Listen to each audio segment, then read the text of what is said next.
Hello, un petit voyage avec Charles Baudelaire. Chacun sa chimère. Sous un grand ciel gris, dans une grande plaine poudreuse, sans chemin, sans gazon, sans un chardon, sans une ortie, je rencontrai plusieurs hommes qui marchaient courbés. Chacun d'eux portait sur son dos une énorme chimère, aussi lourde qu'un sac de farine ou de charbon ou le fourniment d'un fantassin romain. Mais la monstrueuse bête n'était pas un poids inerte. Au contraire, elle enveloppait et opprimait l'homme de ses muscles élastiques et puissants.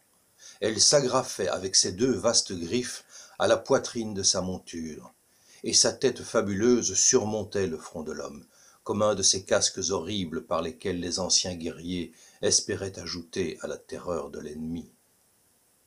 Je questionnai l'un de ces hommes, et je lui demandai où ils allaient ainsi.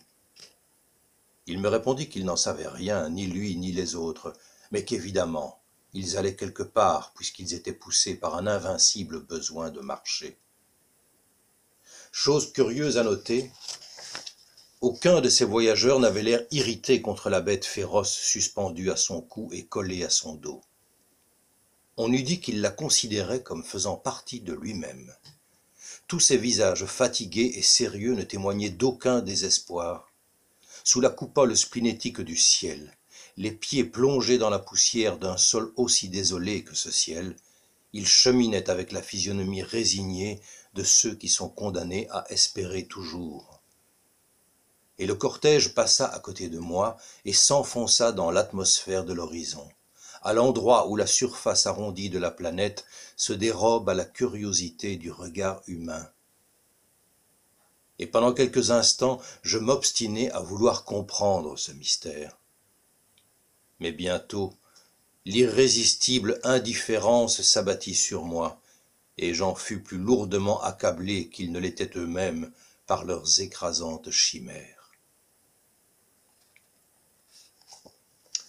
À relire certains textes du spleen de Paris, il y a une étrange résonance dans l'atmosphère que nous vivons.